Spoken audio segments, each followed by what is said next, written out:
11월 9일 주일 오전 예배를 드리겠습니다. 542장 찬송입니다.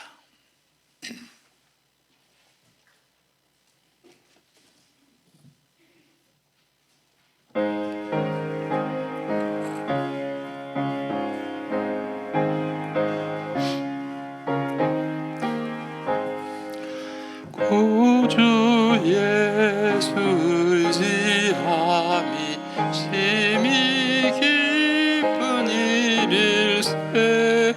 영생 허락 받았으니 의심 아주 없도다.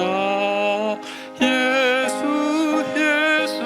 믿는 것은 받은 증거 많도다.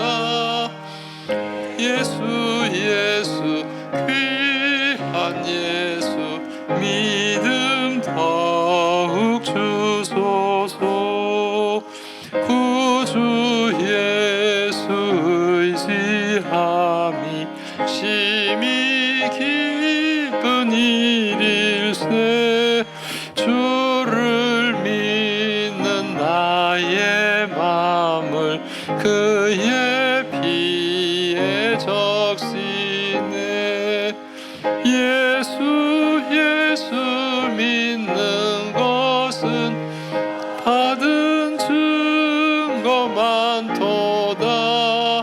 예수 귀한 예수 믿음 더욱 주소서.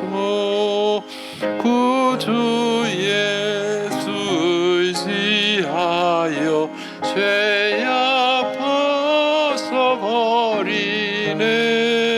안위 받고 영생함을 주께 모두 얻었네. 예수 믿는 것은 받은 증거 많도다. 예수 귀한 예수 믿음 더욱 주소서. 구주 예수 의지하여 구원함을 얻었네. 영원 무궁지나도록 주여 함께 하소서. 예수 받은 증거 많도다. 예수 귀한 예수 믿음 더욱 주소서.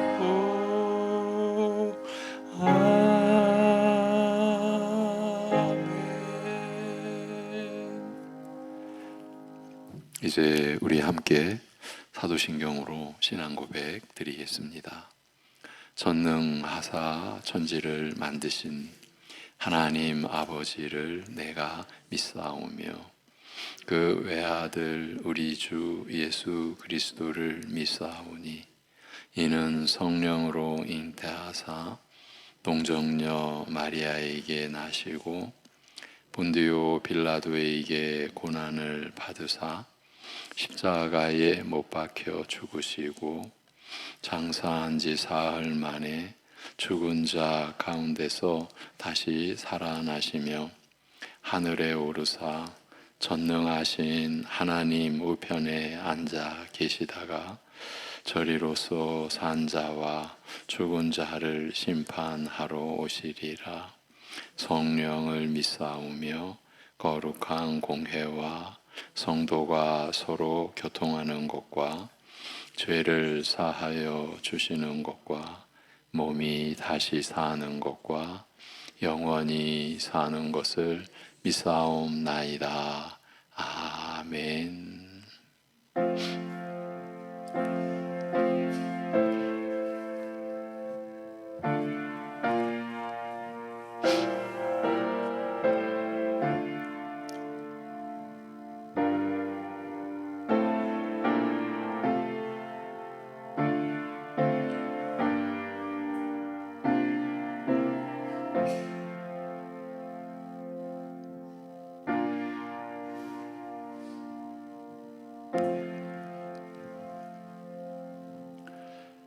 나는 선한 싸움을 싸우고 나의 달려갈 길을 마치고 믿음을 지켰으니 이제 후로는 나를 위하여 의의 면류관이 예비되었으므로 주 곧 의로우신 재판장이 그날에 내게 주실 것이며 내게만 아니라 주의 나타나심을 사모하는 모든 자에게 도니라.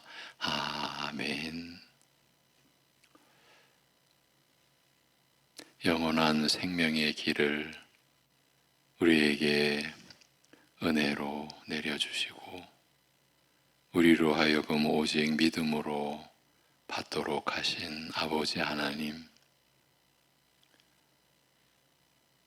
하나님께서 섭리하시는 주일 믿음의 사람들이 함께 모여 영원한 천국 가족으로서의 한 가족된 한 믿음 가지고 한 성령님 의지하여 한 주님의 이름만을 붙들고 함께 예배를 드릴 수 있도록 이 모든 것 허락하시고 내려주셔서 감사합니다. 우리의 마음과 생각을 성령께서 주장하여 주셔서 하나님께 우리의 온 마음을 드리며 예배할 수 있게 하여 주옵소서. 예수님의 이름으로 기도합니다. 아멘. 일어나셔서 67장 함께 67장 찬송 드리겠습니다.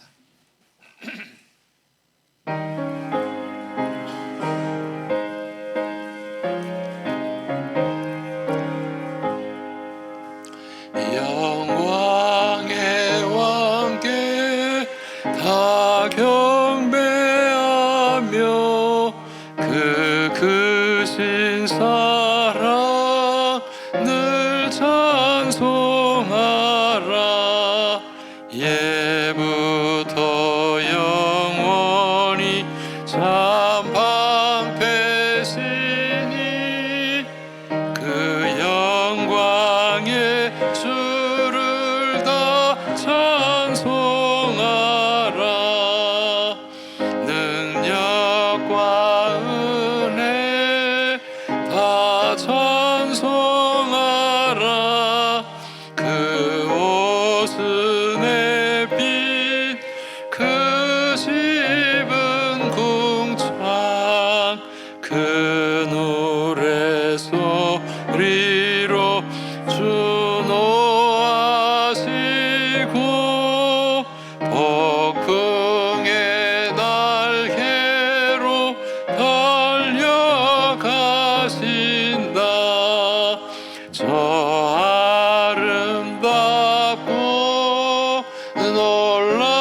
놀라운 일이 가득한 이 땅 다 주의 조화 그 힘찬 명령에 더 잡히나니 저 푸른 바다는 옷자락이라. 질그릇같이 연약한 인생 온하여 늘 강건하리. 온 백성 지으신 만왕이시니 그 자비 영원히 변함없소라.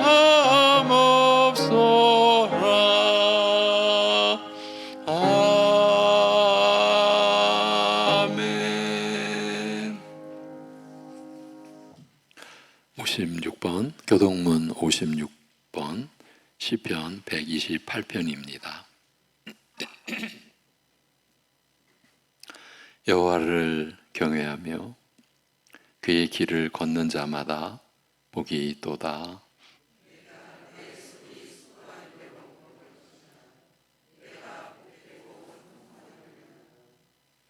내 집 안방에 있는 내 아내는 결실한 포도나무 같으며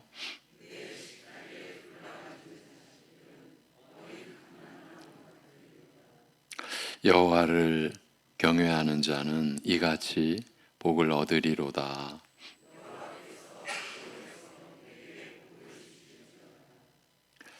너는 평생에 예루살렘의 번영을 보며 내 자식의 자식을 볼지어다. 아멘.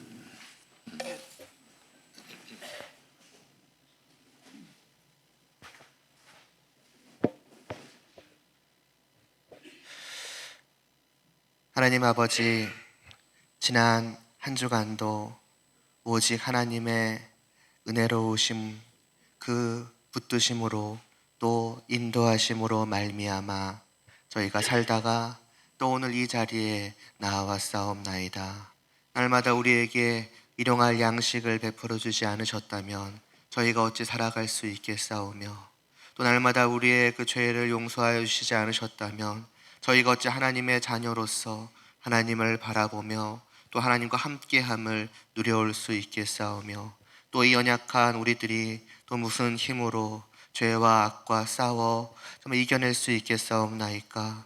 온전히 주님께서 날마다 우리를 지켜 보호하여 주시옵시고, 때로는 넘어질지라도 우리를 일으켜 세워주셨기에 우리가 오늘 여기까지 왔음을 고백하오니, 하나님 아버지, 저희가 하나님 앞에 함께 모여 그 마음을 찬양과 경배로서 올려드리옵나이다. 하나님의 그 은혜를 깊이 생각하고 감격하며 그렇게 그 앞에 무릎을 꿇는 심정으로 예배를 드릴 수 있도록 하여 주시옵소서. 우리가 하나님 앞에 아무것도 한 것이 없으며 우리의 의도 공로도 내세울 것이 아무것도 없으며 그저 모든 것이 은혜일 뿐이오니, 하나님을 그저 경외하며 하나님 앞에 겸손히 무릎을 꿇고 모든 공로를 찬양과 경배로서 하나님께 올려드리는 이 시간, 이 예배가 될 수 있도록 하여 주시옵시고, 바로 그렇게 드려지는 이 예배를 주님 안에서 하나님 기뻐 흠양하여 주시옵소서. 이 시간을 통하여 다시 한번 하나님을 저희가 바라볼 수 있기를 바라옵나이다. 그 빛나는 얼굴을 저희에게 비추어 주시사 저의 영혼 가운데 하나님을 더욱더 분명히 깨달아 알게 하여 주시옵시고, 혹시라도 하나님 앞에서 우리의 고개가 뻣뻣이 들려 서 있었노라면은 다시 한번 그 고개를 낮출 수 있도록 하여 주시옵소서. 오직 하나님 앞에 겸손함만이 우리에게 합당함을 알게 하여 주시고, 하나님께 순종하고 하나님을 섬기는 것이 그저 우리에게 의무가 아니요 지극히 영광스러운 복락이라는 사실을 저희로 깨달아 알게 하시고, 이를 기뻐 즐겨할 수 있는 저희들 될 수 있도록 은혜를 베풀어 주시옵소서. 그러한 저희들에게 또한 하나님께서 말씀하여 주시오니 어찌 저희가 즐거이 그 말씀을 듣지 않을 수 있겠사옵나이까. 사람의 입에서 나오되 그것이 결코 사람의 말이 아니요 하늘로부터 우리에게 베풀어 주시는 놀라운 진리와 은혜와 생명의 말씀임을 저희가 알게 하여 주시옵시고, 온 마음을 활짝 열고 두 팔을 활짝 벌려서 그 말씀 하나라도 놓칠까 두려워하는 마음으로 하나님 온전히 그 말씀을 받게 하여 주시옵소서. 그러나 받음도 또 깨달아 암도 아무것도 저희의 힘으로 할 수 없는 것을 또한 주님께서 아시오니 역사하여 주시옵소서. 한 말씀 한 말씀 그 뜻 하나하나를 저희 안에 비추어 주시옵시고, 바로 이것이 하나님의 말씀이구나라고 저희가 마음속 깊은 곳으로부터 깨달아 알고 즐거워하게 하시고 환희로 그 말씀을 누릴 수 있는 저희들 되게 하여 주시옵소서. 또한 그 말씀이 저희 한 주간도 또 이어지는 모든 나날들도 저희 안에서 결코 사라지지 않을 수 있도록 하여 주시옵시고, 오히려 그 말씀이 우리 안에 그리고 우리 위에 우리의 주인 자리에 서서 우리를 다스리게 하여 주시옵시고, 그 하나님의 말씀 앞에 기꺼이 무릎을 꿇고 순종하는 저희들 될 수 있도록 하여 주시옵소서. 그런 순종으로 살아가는 그 한 걸음 한 걸음마다 정말 하나님과 함께하는 그 기쁨이 넘쳐나게 하여 주시옵시고, 정말로 말씀하신 그대로 이렇게 걸어가는 이 길이 비록 좁아 보이나 진실로 복된 길임을 우리의 영혼이 날마다 누리며 한 걸음 한 걸음마다 우리의 입술 가운데 하나님을 향한 감사와 찬양과 경배가 끊임없이 터져 나올 수 있도록 하여 주시옵소서. 그러한 저희들의 이 모든 예배의 시종을 주님께서 주관하시고 홀로 받아 영광 받아 주시기를 소원하오며 예수님의 이름으로 기도드리옵나이다. 아멘.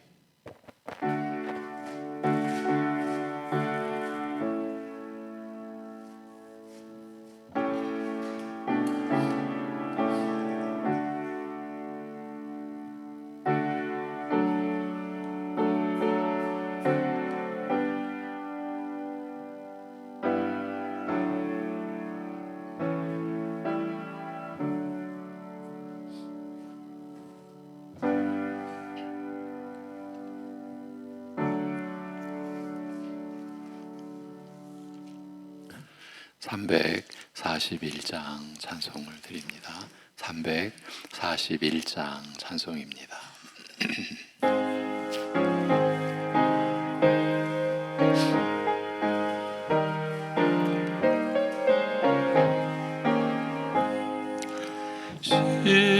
십자가를 내가 지고 주를 따라갑니다. 이제부터 예수로만 나의 보배 삼겠네. 세상에서 부귀영화 모두 잃어버려도 주의 평안 내가 받고 영생 복을 받겠네. 주도 고뇨 당했으니 나도 고뇨 당하리. 세상 사람 간사하나 예수 진실합니다. 예수 나를 사랑하사 빛난 얼굴 보이면 원수들이 미워해도 염려할 것 없겠네. 내가 핍박당할 때에 주의 품에 안기고 세상 고초 당할수록 많은 위로 받겠네. 주가 주신 기쁨 외에 기뻐할 것 무엇냐. 주가 나를 사랑하니 기뻐할 것뿐일세. 아멘.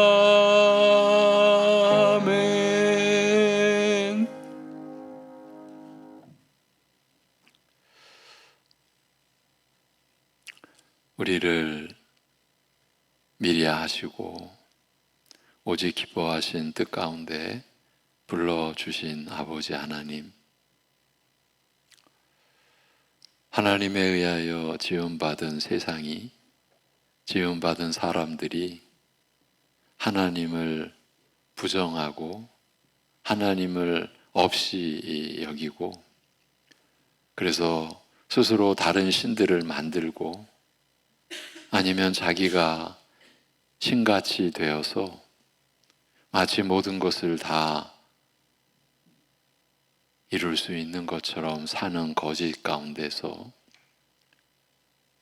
진실하신 우리 주 예수 그리스도의 은혜를 우리에게 입혀주시고 이제 산 소망을 가지고 믿는 자에게 주어진 영생의 은혜를 우리가 믿음으로 누리며 살게 하여 주심을 감사드립니다.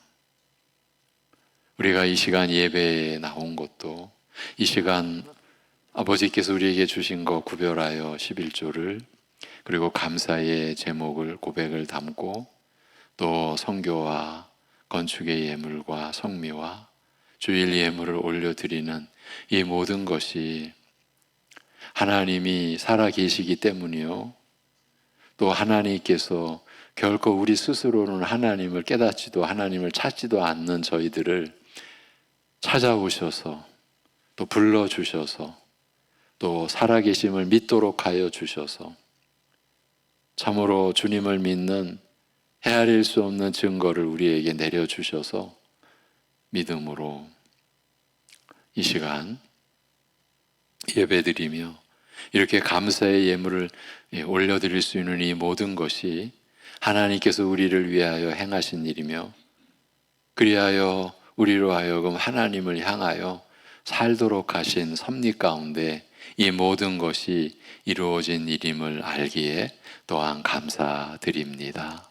아버지 하나님, 참으로 힘들고 어려운 중에도 아버지 하나님 앞에 봉헌의 예물을 준비하는 감사함, 또 예배를 드리며 또 드리는 그 감사함을 심령에 간직하고 그래서 이 육신의 연약한 삶을 그러나 험악한 고난의 삶을 살아갈 때에 그 감사함이 오직 예수만을 보배로 삼은 믿음의 차원의 참된 기쁨으로 그래서 우리 성도들이 현실에 굴복하지 않고 고난에 패배하지 않고 오히려 어려울수록 더 믿음의 빛을 발하며 주님의 이름을 담대하게 부르며 그리하여서 우리를 영원 전부터 아시고 우리를 택하신 하나님의 뜻을 우리가 섬기는 그래서 그것이 우리에게 기쁨뿐만이 아니라 하나님께도 기쁨이 되는 그러한 삶을 우리가 믿음으로 살아낼 수 있게 하여 주시옵소서. 아버지 하나님, 천지를 우리가 바라보아도 우리의 믿음에 동조하는 세력이 없고 하나님 주신 생명의 말씀, 성경 말씀에 찬성하고 찬동하고 바로 이것이라고 이것이 진리라고 외쳐대는 이 세상 절대 아님을 우리가 기억하고 그러기에 우리에게 주신 생명의 말씀 그 성경을 우리가 생명보다 더 귀하게 여길 수 있는 이 마음을 갖게 된 것 그리고 그 말씀을 우리가 믿고 연약한 중에도 어찌하든지 순종하려고 노력하는 삶을 사는 것이 얼마나 가치로운 일이며 얼마나 놀라운 일이며 얼마나 복된 일인지를 날이 갈수록 더 확인하고 깨닫고 그래서 더 충실하게 하나님의 사람으로 하나님 나라의 백성으로 하나님의 자녀로 하루하루를 믿음으로 힘있게 우리 모두 살아갈 수 있게 하여 주시옵소서. 그러기에 오늘도 우리에게 주신 생명의 말씀을 저희가 듣고자 합니다. 귀 있는 자, 들을 귀 있는 자로 우리 모두를 하나님 앞에 세워 주시옵소서. 말씀을 듣지 못하게 하는 여러 가지 것들이 안팎에 널려 있음을 저희가 지금까지 경험해 왔습니다. 아버지 하나님, 오늘도 우리로 하여금 말씀을 듣지 못하게 하는 그 무엇이 우리 각자 속에서 역사할 때에 오직 성령께서 그 모든 것을 제어하시고 우리의 심령에 간섭하여 주셔서 오직 하나님의 말씀에 우리가 마음을 쏟을 수 있고 그 마음으로 그 생명의 말씀을 받을 수 있는 이 귀한 시간 되도록 은혜 내려 주시옵소서. 이 모든 것을 감사드리며 주 예수 그리스도의 이름으로 기도하옵나이다. 아멘. 요한계시록 2장 10절에서 11절 믿음의 증거라는 제목입니다. 요한계시록 2장 10절 11절입니다. 너는 장차 받을 고난을 두려워하지 말라. 볼지어다 마귀가 장차 너희 가운데에서 몇 사람을 옥에 던져 시험을 받게 하리니 너희가 10일 동안 환난을 받으리라. 내가 죽도록 충성하라. 그리하면 내가 생명의 관을 내게 주리라. 귀 있는 자는 성령이 교회들에게 하시는 말씀을 들을지어다.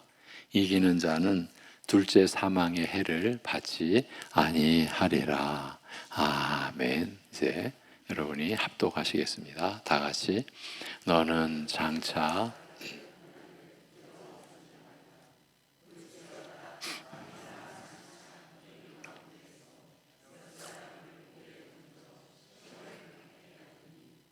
너희가 10일 동안 환난을 받으리라. 내가 죽도록 충성하라. 그래야 하면 내가 생명의 관을 내게 주리라. 귀 있는 자는 성령이 교회들에게 하시는 말씀을 들을지어다. 이기는 자는 둘째 사망의 해를 받지 아니하리라. 아멘. 지난 주일에 우리가 나누었던 8, 9절에서 서머나 교회에 주신 말씀에서는 교회가 안팎으로부터 환난을 당하고 그래서 성도의 삶이 궁핍해질 수 있다는 것과 그럼에도 불구하고 교회는 자신들이 받은 믿음과 구원으로 인해 누구보다 부요한 자들임을 알아야 한다는 것. 그러니까 진정한 부요는 물질과 육신에 있는 것이 아니라 영적인 부요라는 것을 알아야 한다는 것. 그리고 밖이 아니라 안으로부터 오는 환난은 겉으로는 하나님의 백성이라 하면서도 실제로는 마귀의 조직인 자들에게서 오는 것임을 알고 있어야 한다. 그 사실을 우리가 배웠습니다. 오늘 말씀은 그런 상황에 처했을 때 교회는 어떻게 해야 하는지를 알려주는 말씀입니다.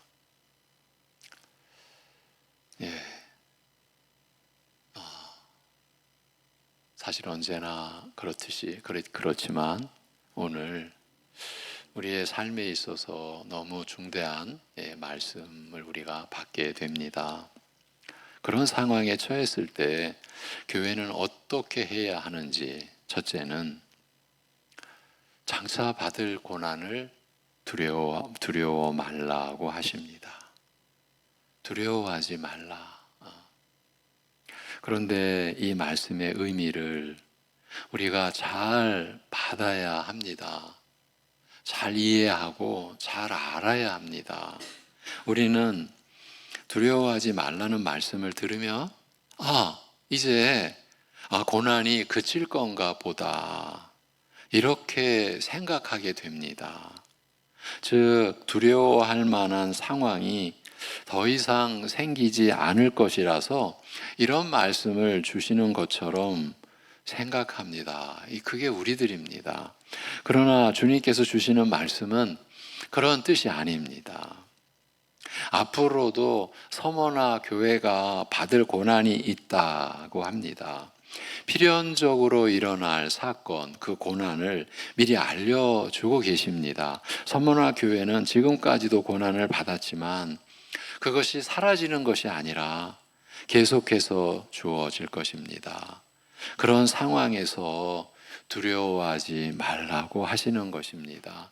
두려워할 상황이 생기지 않게 해 주시겠다가 아니라 앞으로도 두려워할 일들이 생길 것임에도 불구하고 두려워하지 말라는 바로 이 뜻입니다.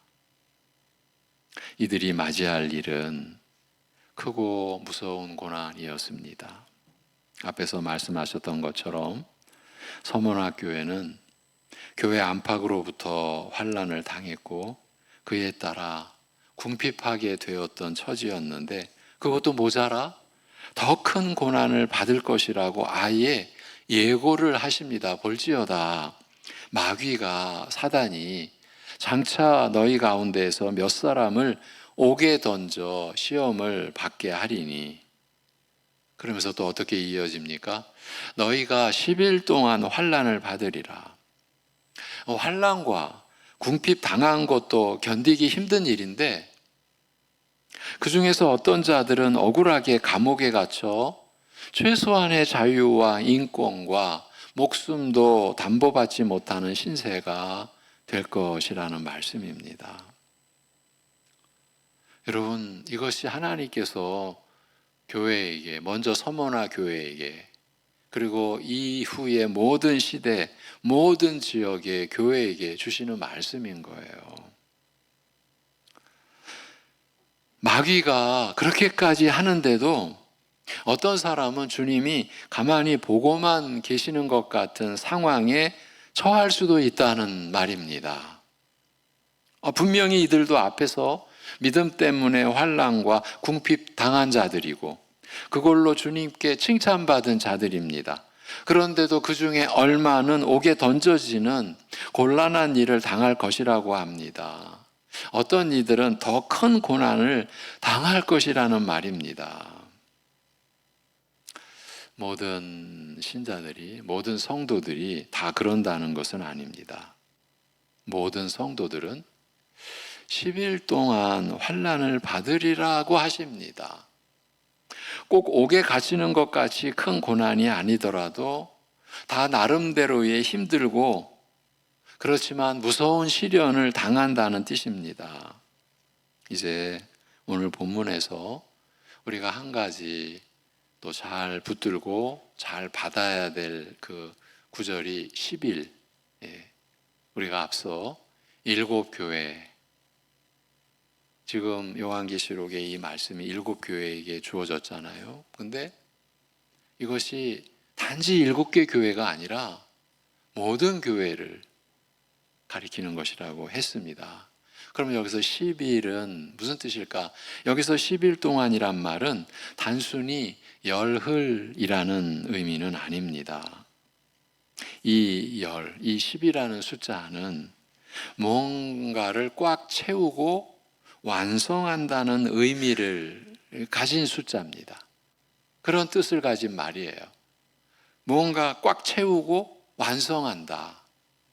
그래서 10일 동안이라는 말은 짧든지 길든지 뭔가를 드러내기에 충분하고 완전한 기간을 의미합니다. 그러니까 모든 신자가 10일 동안 환난을 받으리라. 물론 그 중에 어떤 이들은 더 큰 고난을 당할 것이라고 앞서 말씀을 하셨고, 그래서 그것을 마귀가 옥에 던지는 그런 고난이라 그렇게 표현하셨죠. 그런데 모든 성도들이 다 그런 것은 아니고, 그렇지만 모든 성도들은 다 나름대로 힘들고 무서운 시련을 겪는데 그것을 열흘 동안의 고난이라. 그 열흘이라는 것은 짧든지 길든지 뭔가를 드러내기에 충분하고 완전한 기간을 의미합니다. 그러니까 환난을 당한 자들의 믿음을 확인하기에 충분하고도 완전한 시간이라는 뜻입니다. 믿음을 확인하기에 충분하고도 완전한 시간. 뭐를 통해서? 그 환난과 시련을 통해서. 시험의 종류와 기간이 그들의 믿음이 온전히 증거되기에 충분한 정도로 주어진다. 그것을 열흘 동안 너희가 환난을 받으리라는 말씀으로 우리에게 주신 것이에요. 그 뜻을 우리에게 알려주신 것이에요. 누구에게 어떤 시험을 얼마 동안 줄 것인가 하는 것에 대해서는 하나님의 깊으신 섭리의 능력에 달려 있습니다. 그 일에 있어서 하나님은 전지전능하십니다. 사람이 감당할 만한 시험 외에는 주신 것이 없다는 말씀이 그 사실을 의미합니다. 그런 의미에서 하나님의 속성, 전지전능하심을 여기서 우리가 나누는 거예요. 성도들이 당할 핍박은 하나님의 주권에 의해 제한적으로 주어집니다. 사람들이 아무리 힘들고 어렵다라고 해도 때로는 이 어려움을 도저히 견딜 수 없다고 생각하는 일이라고 해도 하나님이 주신 것은 그 성도가 감당할 만한 힘이 있거나 또는 감당할 수 있게 힘 주시기 때문에 허락이 되는 것입니다. 단지 시험 보기 싫어하는 대부분의 학생들처럼 제가 어릴 적에 이런 생각, 기억이 나요. 제 기억력이 별로 안 좋은데 어릴 적에요. 10대 시험을 앞두고 제대로 준비가 안 됐어요. 얼마나 어처구니 없는 생각을 했는지 전쟁 나라. 제가 그런 생각을 했던 기억이 나요. 전쟁 나라. 전쟁이 뭔지를 모르는 거죠. 얼마나 비참한지. 저는 그 전쟁의 그 기록을 볼 때 참 제일 경험하지 못한 처지에서도 너무나 가슴이 아려오는 것은 자식들을 버리고 부모들이 피난 갈 때, 그때 그 마음이 어떨까?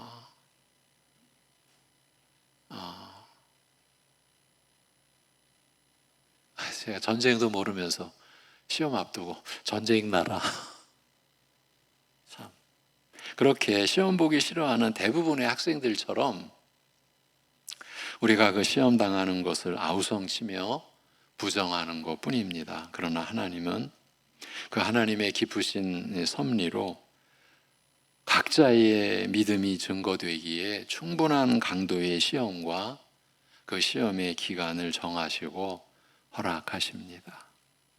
오늘 말씀의 배경입니다. 오늘 말씀의 전제입니다. 이게 무섭습니다. 여러분, 우리가 신앙생활로 산다라는 것 절대 우리의 힘으로 또 우리의 무슨 생각으로 감당할 수 있는 게 아닙니다. 여러분, 이 신앙생활의 결국이 영생입니다.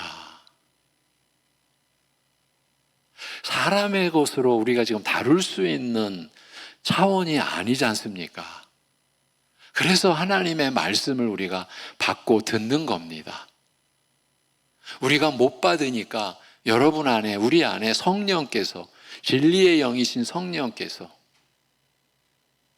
우리 안에서 밝혀주시려고, 풀어주시려고, 이해하게 해주시려고, 깨닫도록 해주시려고 성령께서 우리 안에 와 계신 것이에요. 전하는 저도 오직 성령을 의지하는 거예요. 받으시는 여러분도 오직 성령님 의지하는 거예요. 네.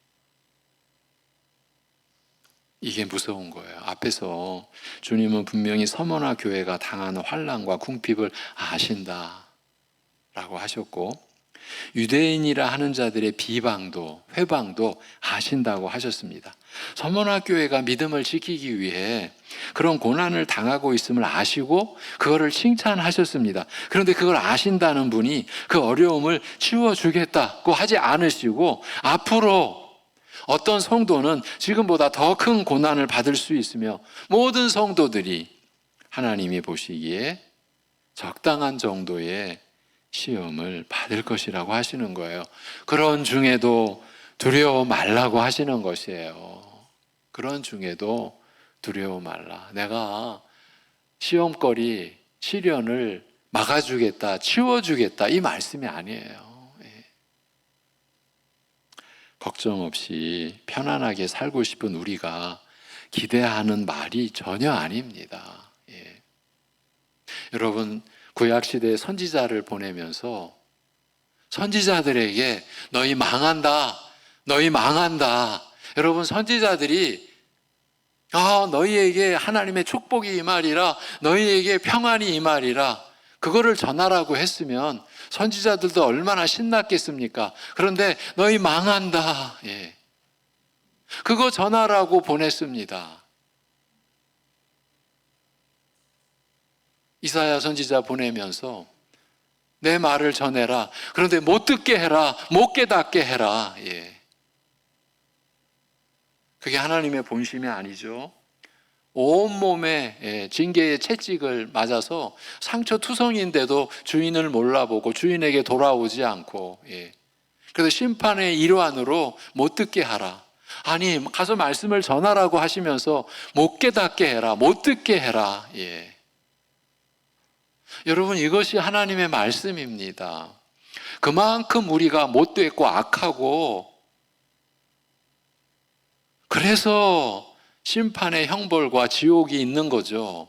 그 가운데서 우리를 끄집어내 주셨어요. 그리고 이제 그 길을, 그 영생의 길을, 그 생명의 길을 우리로 하여금 가게 하십니다. 온전히 하나님의 사랑 때문에 일어난 일입니다. 그러한 교회에 주님께서 고난이 있으리라 말씀하시는 거예요. 그러니까 우리가 기대하는 말이 전혀 아니에요. 우리는 그저 아무 걱정 없이 그저 편안하게만 살고 싶은 거죠. 우리 본래의 육신이 그렇죠. 하나님을 저버린 인간은 그럴 수밖에 없는 거예요. 우리는 이 두려워하지 말라는 말씀을 고생문을 닫아 편안하게 살게 해주겠다는 뜻으로 이해하지만, 그런 뜻으로 받고 싶지만 그게 아니고, 앞으로 더 큰 고난이 와도 너희는 두려워하지 않아야 한다라는 뜻입니다. 여러분, 이것이 하나님의 말씀입니다. 제가 거짓 전하는 것이 아니고 여러분이 그냥 거짓말을 받는 이 시간이 아닙니다.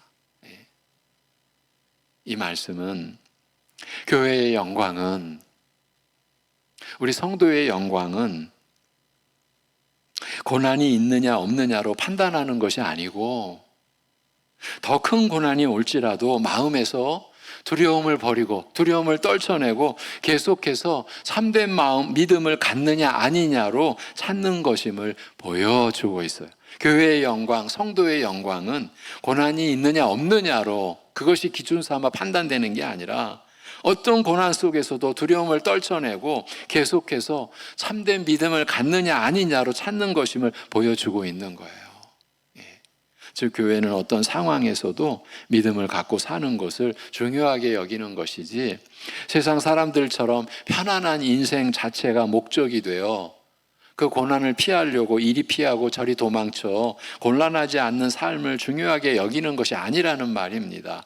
이렇게 신앙의 초점을 올바로 맞춰야 한다라는 말씀인 거예요. 우리의 신앙의 초점은 지금 어디로 향하고 있습니까? 여러분, 우리에게 하나님이 영생의 길을 주신 그 길을 향해 가고 있습니까? 분명히 좁은 문입니다. 좁은 길입니다. 많은 사람들은 가지 않습니다. 가려고 하지 않습니다. 우리가 그 길을 가는 겁니다. 좁은 문, 좁은 길을. 그 일을 그러면 어디까지 그래야 하는가? 어디까지 참고 어떤 일까지 당해도 두려워하지 않아야 하는가? 거기에 대해 주님은 죽도록 내가 충성하라, 이 말씀을 주시는 거예요. 내가 죽도록 충성하라. 이 충성하라는 뜻은 신실하라, 믿음을 지키라는 뜻입니다. 이게 단지 교회에 충성할 것을 강요하기 위해 사용될 수 있는 말이 아닙니다. 고난 앞에서 교회가 겪는, 한 성도가 겪는, 모든 성도가 겪는 그 고난 앞에서 성도들의 마음 자세가 어떠해야 하는가를 말씀하시는 것입니다. 먼저 서문학교의 성도들의 마음 자세가 어떠해야 하는가, 그 이후에 모든 세대의 교회가 어떠해야 하는가, 이 말은 죽기까지 신실하라 또는 죽기까지 믿음을 지키라는 의미로 이해해야 합니다. 죽음의 순간에도 하나님 앞에서 신실함을, 그 믿음을 잃지 말라는 뜻입니다. 감옥에 갇히는 고난을 받을 때에도, 그러다 죽음까지 가는 치명적인 고난을 받는 그런 자리까지 가더라도 신실해야 하는 믿음을 요구하십니다. 죽을 것 같은 상황에서도 믿음을 귀히 여기고 살아가는 것, 다시 말하면 생명보다 귀한 것이 믿음임을, 주 예수 그리스도를 영접하고 신뢰하고 의지하고 그분만이 나의 구주요, 나의 왕이고 나의 주, 나의 모든 것의 주인이고, 그래서 그분에게 내 모든 것을 내어 맡기는 이 헌신의 믿음, 죽을 것 같은 상황에서도 그 믿음을 귀히 여기고 사는 거, 다시 말하면 생명보다 귀한 것이 그 믿음임을 증거해야 하는 자들이 교회라, 성도라는 뜻인 거예요. 우리가 이 목적을 위해 우리가 이 땅에 지금 하나님께서 생명을 주시고 불러가지 않으시고 이 땅에서 살도록 하시는 것이라고요. 예. 말이 그렇지. 이게 얼마나 어렵고 힘든 일입니까? 그러나 이 서신을 받고 바로 거기까지 순종한 사람이 기독교 역사에 선명하게 나타나 있습니다. 바로 이 서머나 교회의 감독으로 있었던 폴리캅입니다. 주후 115년경에 이 서머나 교회의 감독, 요즘 말로 하면 담임 목사가 되었던 것으로 알려진 폴리캅은 우리 믿음의 조상이시죠. 예수를 주님으로 믿는 신앙을 박해하던 로마 정부에 의해 처형 대상이 되어 이제 화형대 위에 불로 죽이는 거죠. 불태워서 그 화형대 위에 묶였습니다.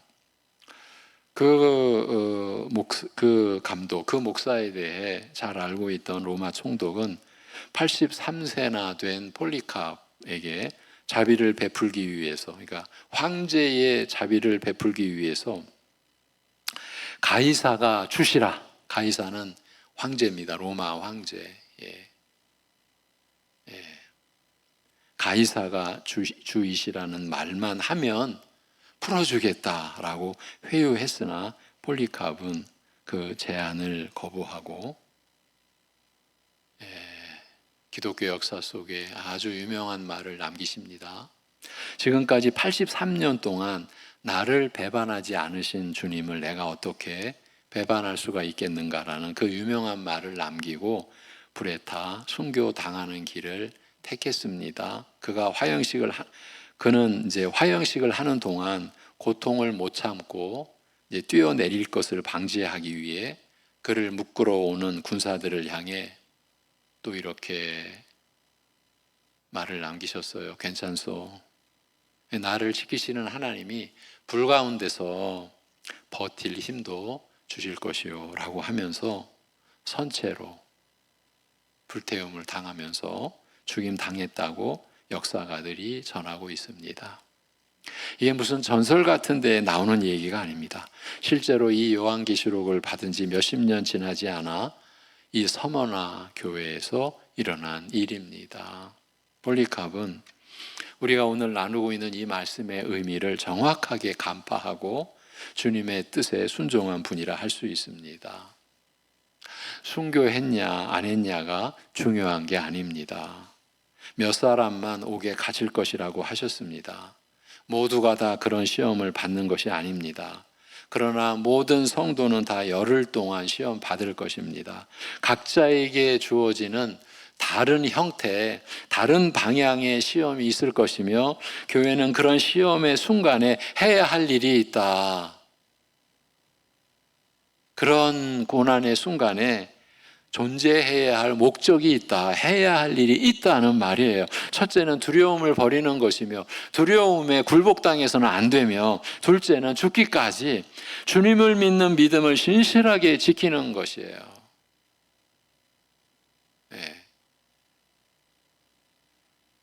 죽기까지 주님을 믿는 믿음을 신실하게 지키는 것. 우리 각자에게 오는 시험은 내용도 다르고 정도도 다릅니다. 그러나 크게 보면 세 가지로 나눌 수 있습니다. 바로 예수님이 광야에서 마귀에게 받으신 시험의 성격이 그것입니다. 소위 예수님의 공생애라고 그러죠. 약 30년 동안 요셉, 목수의 아들로 사시다가 이제 메시아로서의 사역 대략 3년이요. 이 생애가 시작되는 시초에 이제 세례 요한에게 세례를 받으시고, 이게 지금 죄사함의 세례인데 죄 없으신 예수님이 세례를 받으셨죠. 왜? 죄인인 우리와 하나 되시기 위하여. 그리고 이 마귀에게 시험을 당하십니다. 광야에서 마귀에게 받으신 시험의 성격이 그것입니다. 요약하면 먹고 사는 문제에 대한 시험. 두 번째, 하나님의 섭리를 의심하는 시험. 세 번째, 자기 이름을 높이려는 시험. 우리가 받는 이 시험을 크게 이 세 가지로 요약 정리할 수 있습니다. 돌로 떡을 만들라는 유혹 속에는 이제 40일 굶주리신, 금식하신 예수님에게 돌로 떡을 만들어 먹으라. 돌로 떡을 만들라는 유혹 속에는 하나님께 생존을 의지하는 것이 미련하다고 믿게 하려는 마귀의 강교한 계략이 숨겨져 있고, 두 번째, 성전 꼭대기에서 뛰어내리라, 하나님이 너를 지키시리라는 유혹에는 그 하나님의 말씀 가지고 마귀가 지금 시험하는 거예요, 예수님을. 그 유혹에는 하나님에 대한 의심과 불신앙을 싹트게 해서 결국 하나님을 믿지 않는다는 것을 나타내라는 악한 의도가 숨겨 있었습니다. 그리고 마지막으로 마귀에게 절하면 온 세상을 내게 주리라는 그 시험의 말은 온 세상의 모든 나라들과 그 영광에 대한 인간의 욕망을 부추기는 시험이었습니다. 세상을 호령하는 인물이 되기 위해서는 꼭 하나님을 섬기지 않아도 되지 않느냐라는 것입니다. 온 세상을 섬기는 것이 온 세상을 호령하는 것이 하나님을 섬기는 것보다 훨씬 자랑스럽고 영광된 일이 아니겠느냐. 이 시험이었어요. 예수님은 거기서 우리 사람을 대표해서 마귀에게서 받을 수 있는 시험을 다 받으셨고, 그 시험을 물리치는 데 성공하셨으며, 마지막으로 죽기까지 하나님 앞에 완전한 신실함을 보이셨습니다. 우리가 주 예수 그리스도를 믿을 때 이 완전한 승리의 의가 우리 모두에게, 여러분에게 값없이 전가 옮겨져 온 거죠. 우리의 죄는 예수님께로 옮겨져 가고, 이것이 하나님의 셈법이에요. 이게 하늘나라의 셈법이에요. 죄의 형벌을 가져가시고 의의 영생을 우리에게 내려주신 거예요. 이걸 이렇게 바꿔주신 거거든요. 여러분, 이것이 믿음이에요. 예. 이런 시험이 모든 인간에게 방법과 정도를 달리해서 주어집니다. 예를 들어 다니엘과 세 친구들이 포로로 끌려가서 당한 일들을 들 수 있습니다. 그들이 포로로 끌려간 초기에 열흘 동안 음식을 달리 먹는 시험을 당해야 했습니다.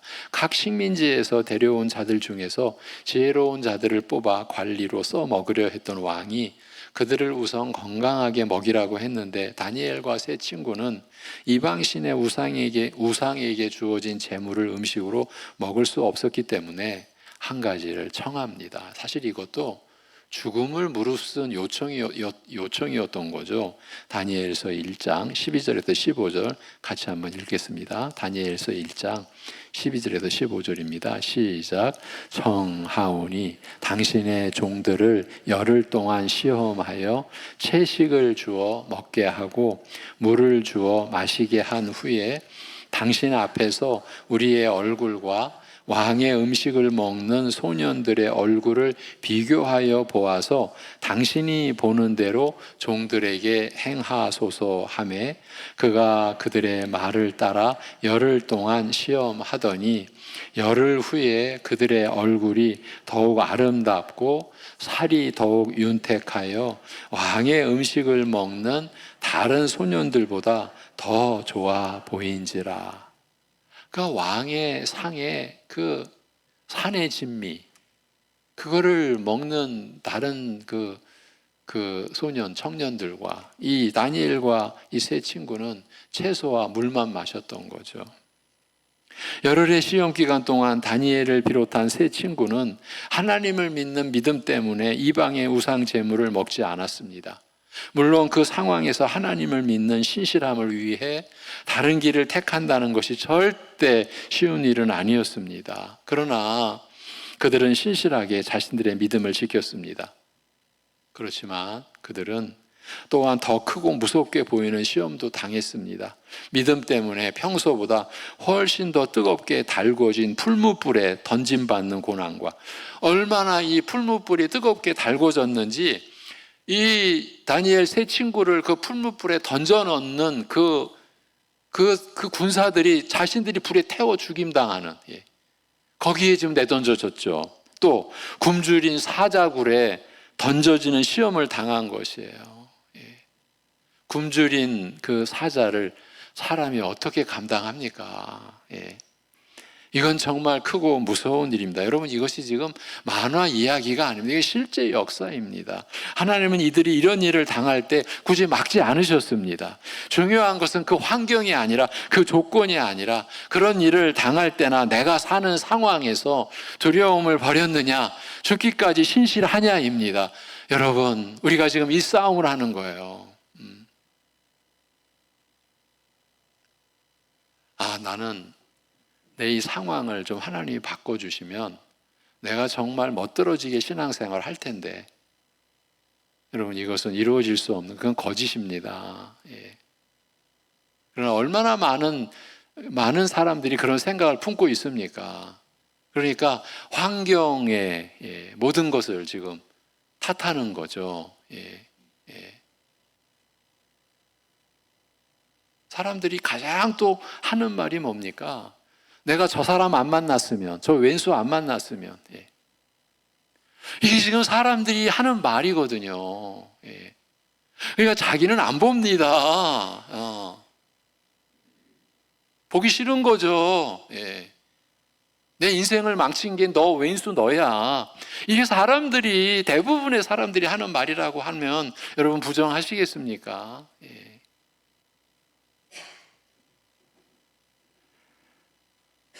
그러니까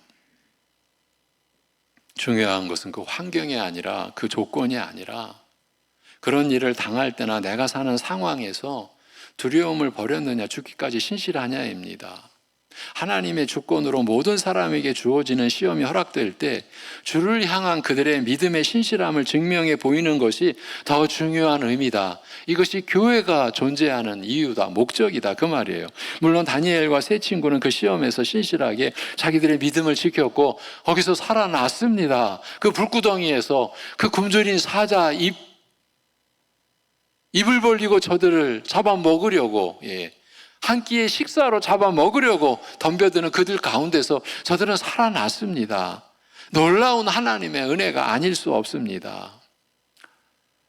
그러나 믿음을 지켰더니 기적적으로 살아났다는 것이 또 초점이 아닙니다. 믿음을 신실하게 지켰는데도 불구하고 죽음으로 끝난 이들이 있습니다. 여러분, 이것이 성경입니다. 하나님은 스데반이 믿음을 지키다가 초대교회 7 집사 중에 한 분이었죠. 돌에 맞아 죽게 되었는데도 불구하고 저 악인들을 막지 않으셨습니다. 바로 스데반 이 집사님이 돌에 맞아 죽을 때 그 자리에 사도 바울이 그 자리에 있었죠. 바울 자신은 아는 거예요. 자기가 살인자라는 것을. 스데반만 그랬습니까? 사이비 교주처럼 이스라엘의 왕 노릇하고 있는 헤롯 왕에게 야고보 사도가 어이없이 죽임당하며 12사도 중에 첫 순교자입니다. 야고보 사도. 그리고 베드로가 다시 처형받기 위해 감옥에 들어갈 때까지 하나님이 막지 않으셨습니다. 그들은 다 죽음으로 끝났습니다. 예수님이 예언하신 바에 따르면 베드로도 주님이 당하신 죽음과 같은 유형으로, 십자가형으로 거꾸로 매달렸다. 우리는 그렇게 이해를 하죠. 그런 유형으로 죽임을 당하는 것으로 끝난다고 하셨습니다. 많은 성도들이 편안한 인생을 즐기며 큰 어려움을 당하는 일 없이 죽음을 맞이하는 데 비해 이들의 삶은 정말로 무섭고 큰 일을 당했다 할 수 있습니다. 하나님은 어떤 사람에게는 그런 일까지 허용하십니다. 여러분, 우리는 저만 해도 전쟁을 경험하지 못했습니다. 전쟁의 세대에서 하나님의 자녀들인 신자들이, 이름 없는 신자들이 얼마나 무참하게 그 총칼의 포화 속에 그야말로 이름 없이 빛도 없이 쓰러져간 얼마나 많은 사람들이 역사 속에 있었습니까? 다 그분들이 우리의 믿음의 조상이죠. 나중에 영원한 천국 새하늘과 새 땅에서 다 뵐 분들이죠. 그것이 허락되었던 거예요.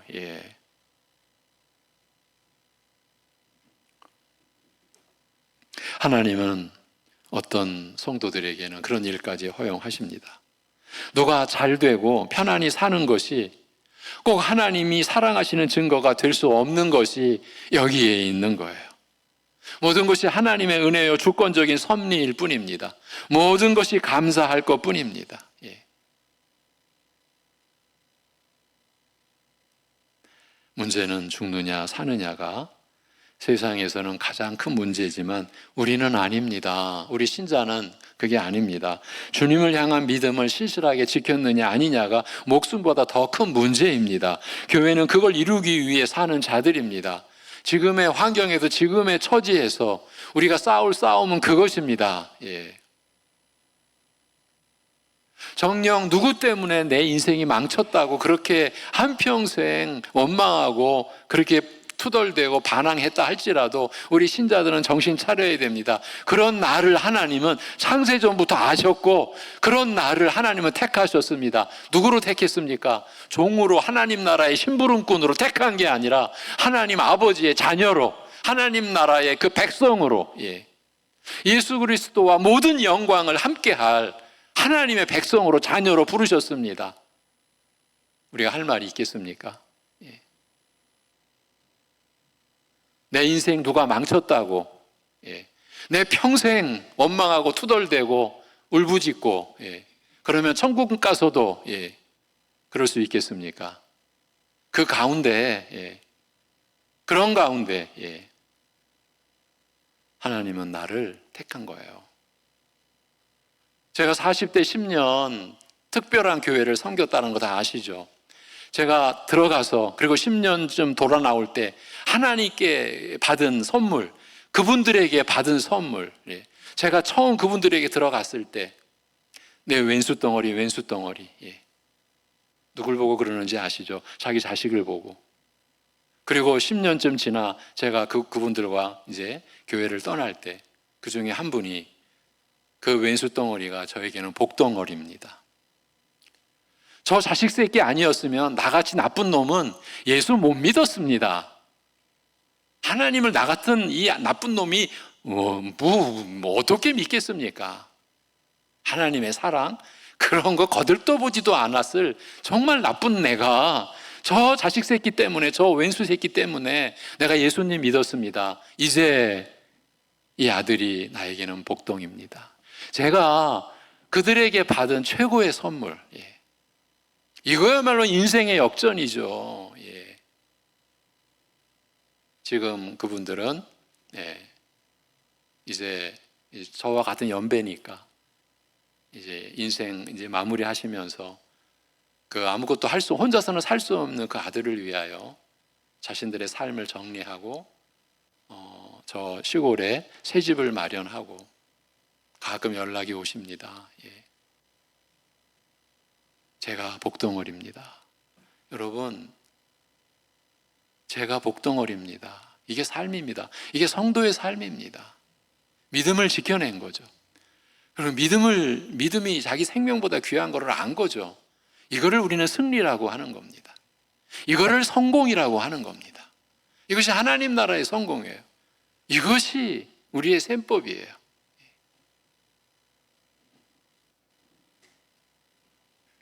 교회는 그걸 이루기 위해 사는 자들이에요. 믿음을 지켜서 내가 어떤 결과를 받느냐가 아니고 믿음을 지켰다는 것 자체가 본질입니다. 상황과 조건은 그 생명을 증명하는 장치요 수단에 지나지 않습니다. 어떤 일을 당해도 심지어 죽음이 눈앞에 왔더라도 두려워하지 않고 그 안에서 믿음을 지키는 것이 주님께서 교회에 갖고 계신 뜻입니다. 여러분, 우리는 다니엘의 세 친구 사자굴에서도 불구덩이 풀무불에서 살아났다. 그게 믿음을 지킨 열매다. 그러나 성경은 그게 초점이 아니다.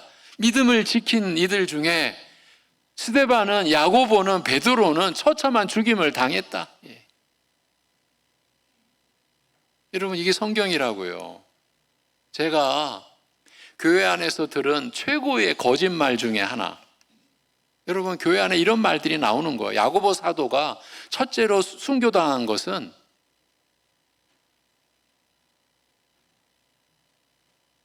기도가 부족했기 때문이다.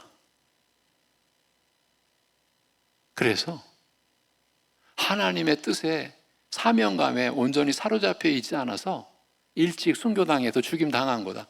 제가 어릴 적 교회 안에서 들은 가장 거짓말, 처참한 거짓말.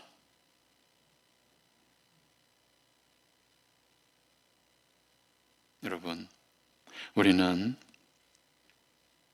우리가 당하는 어려움을 하나님이 어떻게 치워주시는가에 관심을 가지지만 주님의 관점은 다릅니다. 하나님이 주권적으로 허용하시는 상황과 조건에서 우리가 어떻게 믿음을 신실하게 지키는가에 관심이 있으십니다. 걱정하지 말고 두려워하지 말고 믿음을 지키는 일에 목적을 두고 전념하라 라고 하십니다. 우리 위해 죽으시고 사흘 만에 부활하신 주님의 말씀이십니다. 그런 자들에게 생명의 면류관을 주실 것이라고 하십니다. 왕권과 영예와 위엄의 표적의 면류관 같은 그 생명, 참 면류관인 영생을 허락하신다는 겁니다. 11절에 따르면 둘째 사망의 해를 받지 않는 것입니다. 둘째 사망, 진짜 사망, 영원한 죽음, 심판으로 인한 지옥 형벌이 없다는 뜻입니다. 그리고 이 말은 목숨을 바치고 순교하기까지 믿음을 지켜야 구원의 영생을 주시겠다라는 뜻이 절대로 아닙니다. 이 말씀은 신실한 자들에게, 신실한 자들이 누굽니까? 믿음으로 산 자, 신자, 성도, 믿음을 지켜낸 자, 그 신실한 자들에게 여러분, 저와 여러분 믿음을 지켜내셔야죠. 그렇죠? 우리가 신실한 자들로 부름 받는 거예요.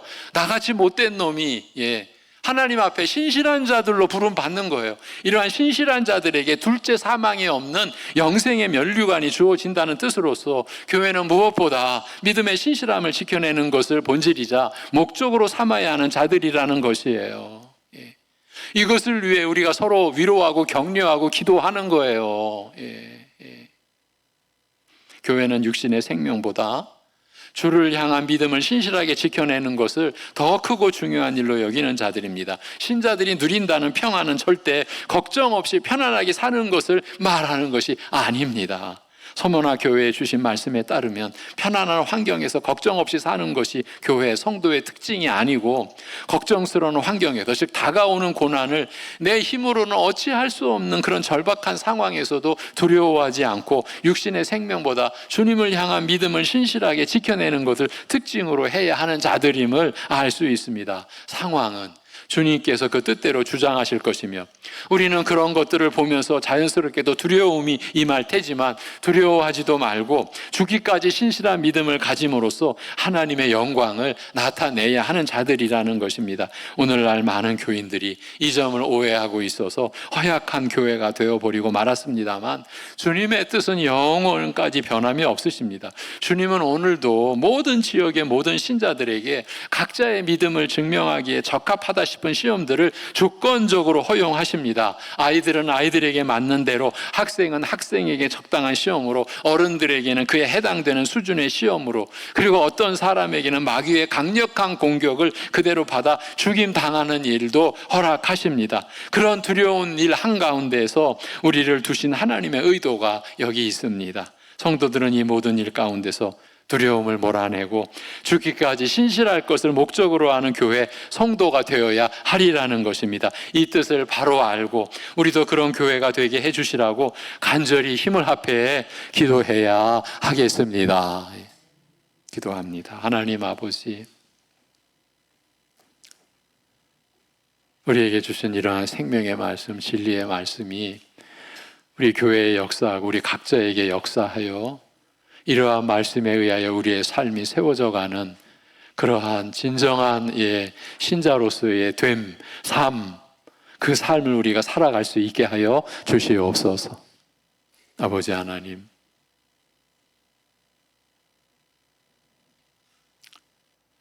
우리에게 믿음을 주셨습니다. 우리의 믿음의 시작하신 분, 우리의 믿음을 온전케 하시는 분이 우리 주 예수 그리스도시라 또 말씀하여 주셨습니다. 우리가 믿음 가지고 자랑질한 것이 얼마나 허황된 일이고 그걸로 남을 멸시하고 남을 욕한 것이 얼마나 무지한 일이 얼마나 악한 일인지를 오늘 우리에게도 일깨워 주셨습니다. 하나님 아버지, 사랑하는 우리 성도들, 지금 어떠한 상황에서도 열흘 동안의 시험을 당하는 그 기간 속에서 믿음을 증명해 보이는 하루하루, 주의 이름을 부르고 주님께 모든 것을 내어 맡기고 주님께 자신을 내어 드리는 헌신하는 그 믿음으로 하나님께 영광과 기쁨이 되는 삶을 누려갈 수 있게 하여 주시옵소서. 특별히 어려운 그러한 고난과 시험 가운데 있는 우리 지체 가족들을 이 한 주간 붙들어 주옵시고, 그들 가운데 하나님께서 사랑과 생명의 역사로 일하시고 계심을, 그 믿음을 통해서 이 한 주간도 더 풍성히 받아 누릴 수 있게 하여 주옵시고, 그 안에서 회복과 치유의 역사가 일어날 수 있도록 은혜를 베풀어 주시옵소서. 이 한 주간 사랑하는 성도들이 또 가정적으로나 개인적으로 감당해야 할 일들, 그 일이 어렵고 힘든 일, 피하고만 싶은 일들 앞에 닥쳤을 때 두려움을 떨쳐내고 주의 이름 부르고 그 일에 담대하게 나설 수 있게 하여 주옵소서. 이제 초등학교를 지나 중고등학교를 이제 마무리하는 우리 자녀들이 여럿 있습니다. 그들이 13일 어려운 또 과정을 통과해야 됩니다. 그 통과하는 과정이 믿음을 훈련하는 과정이 되게 하여 주시옵소서. 어릴 적부터 하나님이 자신의 주인 생명이시며 자신의 삶을 친히 인도하신다는 믿음이 우리 어린 자녀들에게 일어나서 그들이 평생 교회를 떠나지 않고 교회 안에서 하나님의 사람으로, 하나님의 자녀로 자라나는 축복 중에 축복을 우리에게 허락하시고 각 가정에게 허락하여 주시옵소서. 이 모든 것을 주님께 의탁하오며 우리 주 예수 그리스도의 이름으로 기도하옵나이다. 아멘. 300장 찬송입니다.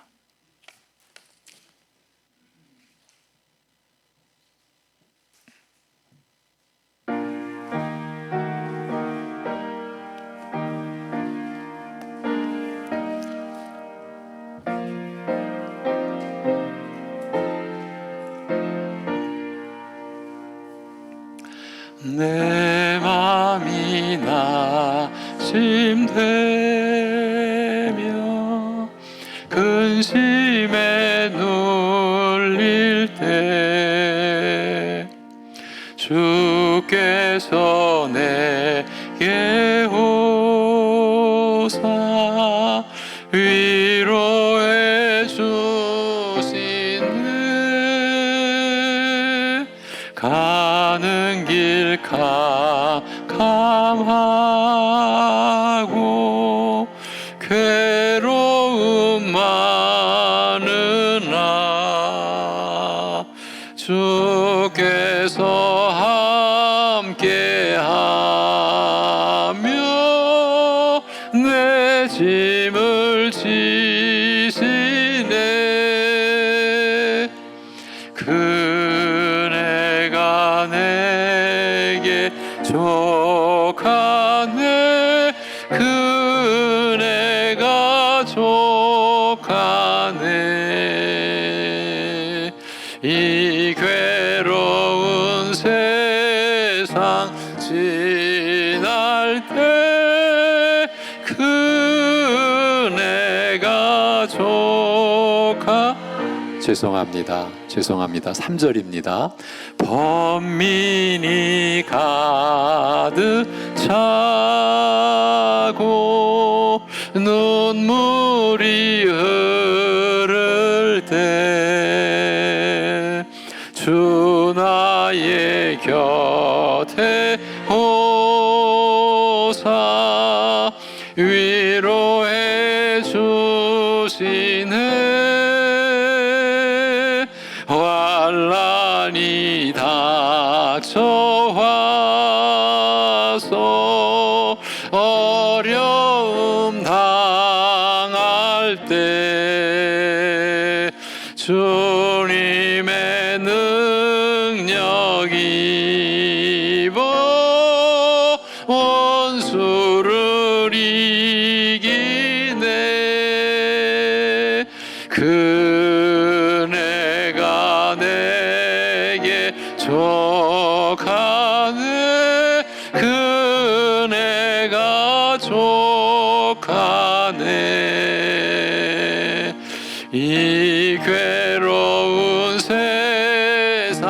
지날 때 그네가 족하네.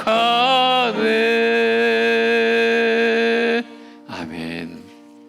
일부 예배 후에 우리 학생부 예배가 있어서 제가 굉장히 신경이 쓰여서 죄송하지만 한 절을 줄였습니다. 매우 죄송합니다. 이번 주 월요일부터 금요일까지 추수감사를 맞이한 특별 새벽 기도회로 열매 맺는 교회, 열매 맺는 인생이 되려면 이런 이제 주제를 가지고 월요일부터 금요일까지 새벽 기도회를 갖습니다. 다음 주일은 추수감사 주일 예배로 드리며 성례식이 있습니다. 성례식에 임할 은혜를 사모하며 기도로 준비해 주시기를 당부를 드립니다. 경기선교회전도연합회가 11월 10일 월요일 오전 11시에 부천 평안교회당에서 있습니다. 교회에서 10시 30분에 출발합니다. 우리 교회가 섬기는 이도환 선교사, 인도네시아 속에서도 어떻게 보면 오지, 깊은 오지에 들어가 있습니다.